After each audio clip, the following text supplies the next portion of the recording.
Elite Fitness. Welcome back to our ongoing YouTube series, Chalk Talk. If you have questions and comments, please, at the bottom of this video, feel free to ask questions. Just give your comments, give your feedback. I answer every single comment and question that we get. I feel that's very, very important to continue to build the education of our audience, and I'm happy to do it. You can also reach us on Facebook and Instagram, Rams and Elite Fitness. Twitter is FitLifeFran. Email, I take email questions, ramsandelitefitness@gmail.com. Our website, ramsandelitefitness.com. There's a newsletter that pops up.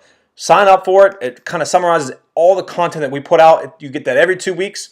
And then my latest project, I'm very, very happy and proud of the way it's turned out so far, is our ongoing podcast series entitled Health Force. You can find that on our website. You click on latest research. There's a bar on the right side to change out categories, select podcast. You have all the episodes right there. I'm very, very excited about that platform. But today, we're moving on with our Supplementation 101 course, getting into that first category that we discussed last week. You remember we broke it up into different categories. Today, protein is the focus, and I've got 3 bullet points to cover with you to make sure that we're selecting a proper supplement. Let's get going. Point number 1.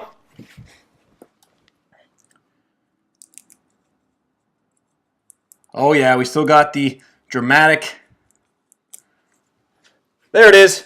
Protein, not MR. What the heck's MR? MR stands for meal replacement. Meal replacements, in my opinion, are absolutely obsolete. I can't fathom why they're still out in the market. Okay, your average meal replacement shake is going to have. Actually, as a matter of fact, check out our first video of Chalk Talk, where I compare a true protein supplement with a famous meal replacement supplement, and you can see the difference for yourself. In that specific video, the meal replacement had 17 grams of protein and 17 grams of carbs. It was completely even carbs to protein. A true protein shake, a true protein powder, is going to have vastly more protein than other carbs and fat. You would expect that, would you not?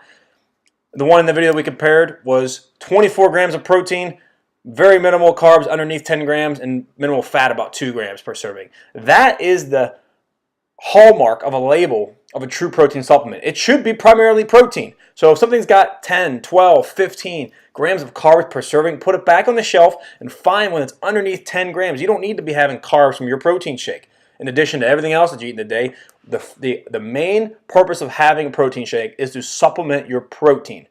I actually wrote a very, very nice, crisp article on this titled 3 Steps to a High Protein Diet. You can find that on our social media or down below. I linked. It's very, very straightforward and talks about finding sources that are actually protein-based and you can't focus on carbohydrate and fat sources if you're under eating your protein.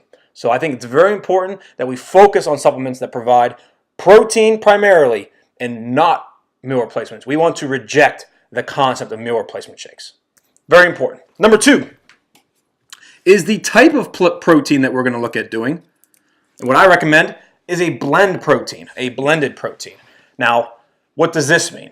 A blend is a powder that is comprised of different sources of protein all together in that one powder. So you don't have to take 3, 4 different kind of protein supplements. You're going to get the benefits of all of them. Now, what's the biggest factor with a protein blend? It's absorption rate. For forever, the gold standard of a protein powder was whey protein isolate. Everybody's heard of whey protein. The reason that is such a critical protein source is because of its absorption rate. It's super fast. It gets right into your stomach, digested, right to the bloodstream, into the muscles, and it's very, very quick. So when you're done with a workout, your muscles are hungry and feeding for those ingredients, the protein so they can repair itself. Whey protein, excellent job. Whey protein, excellent job. Gets the protein right to them and they get right to work. Protein blend is going to have, maybe 3, 2, 4 different sources of protein, and they're each going to have different absorption rates. So the theory is, whey protein is great, but it gets there fast. And once it's done and fully absorbed, there is no more. It cuts off.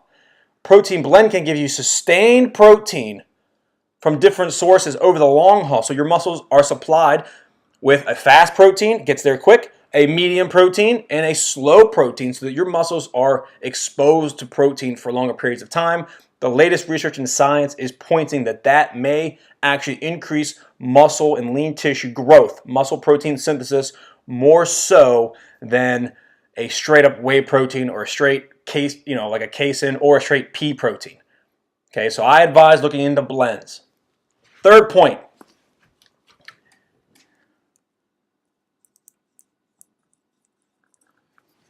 The sources of the protein. Now this is where it gets confusing, so if everybody can buckle in their seatbelts, screw on their heads tight, pull back their ears.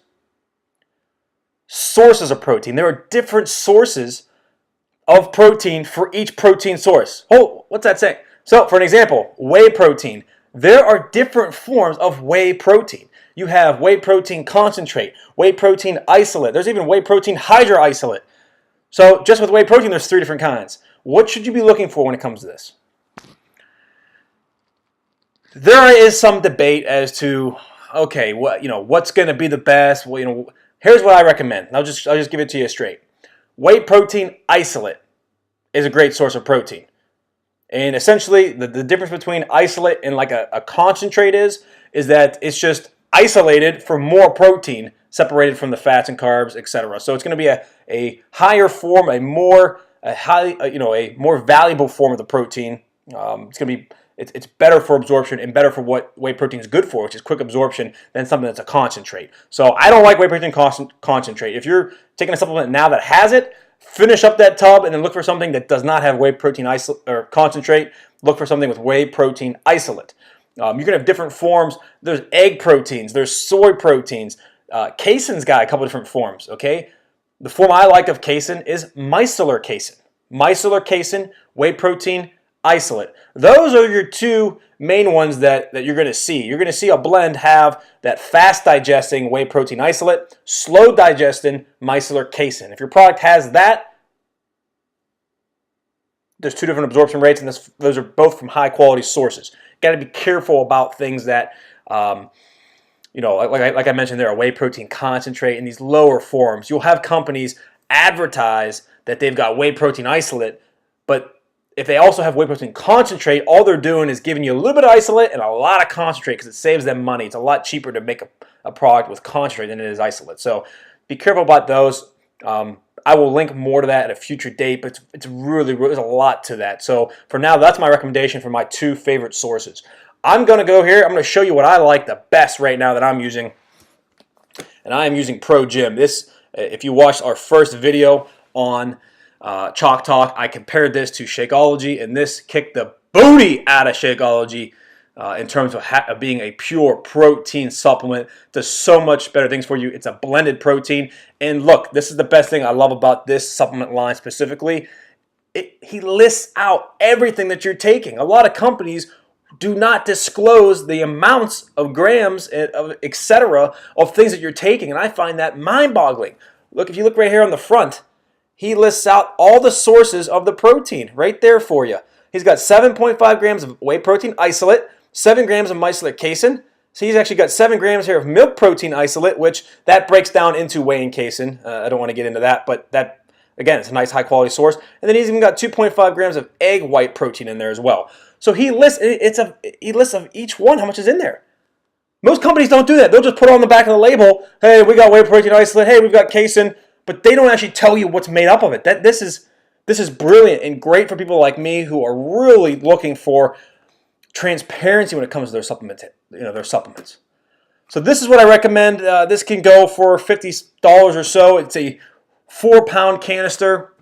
It's a protein blend. It's not a meal replacement, and it's got high-quality sources. Guys, if you take these 3 talking points or these 3 bullet points, as you would, and apply that to any protein supplement, that'll leave you with a high-quality brand, even if you don't go for gym. Look, I think Quest Protein actually makes a pretty good protein powder with whey protein isolate and micellar casein. So again, just look around. If this you don't like this brand, if this isn't for you, that's fine. Look for one with these 3 categories, and you'll be on your way. Thanks for watching. Make sure to provide your feedback. I love everybody. Let's keep this series rolling, baby. This is excellent.